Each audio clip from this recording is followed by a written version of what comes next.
شادیوں میں تو اسلام کہیں نظر ہی نہیں آتا، اللہ رسول کسی کو یاد نہیں آتے، اللہ کا کلام کسی کو یاد نہیں آتا۔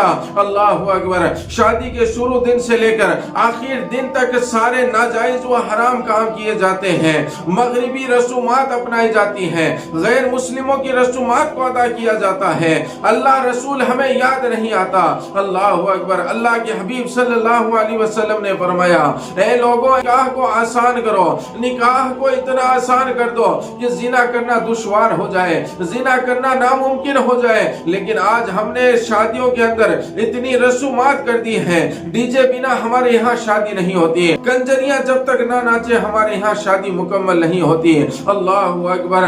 کیسی کیسی رسومات، کیسے کیسے رسم و رواج ہم نے ڈال لیے ہیں، اور اس شادی کے اندر، اس دنیاوی تقریب کے اندر ہم اتنے مگن ہو جاتے ہیں، اتنے مست ہو جاتے ہیں کہ ہمیں اللہ و رسول کا فرمان یاد نہیں آتا۔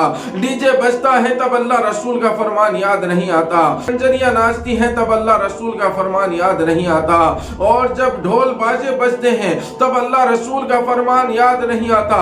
لیکن اس سے ہی دلہن کی رخصتی کا وقت ہوتا ہے، ہمیں قرآن یاد آ جاتا ہے، ہمیں اللہ کا کلام یاد آ جاتا ہے، ارے دوڑ کے جاؤ اللہ کا کلام لاؤ، دلہن کی رخصتی ہو رہی ہے۔ کوئی تو ہاتھ میں پکڑا دیتا ہے، کوئی دلہن کے سر پر رکھ کر رخصتی کرتا ہے۔ اللہ اکبر۔ اتنی بڑی قرآن کی بے ادبی ہوتی ہے۔ اللہ اکبر۔ پہلے ہی کم بے ادبی تھی کہ قرآن ہمارے گھر کے طاق میں 1 سال سے پڑا ہوا دھول پھانک رہا ہے، اس کو کوئی پڑھنے والا نہیں، اوپر سے اب اسے اور ذلیل کیا جا رہا ہے۔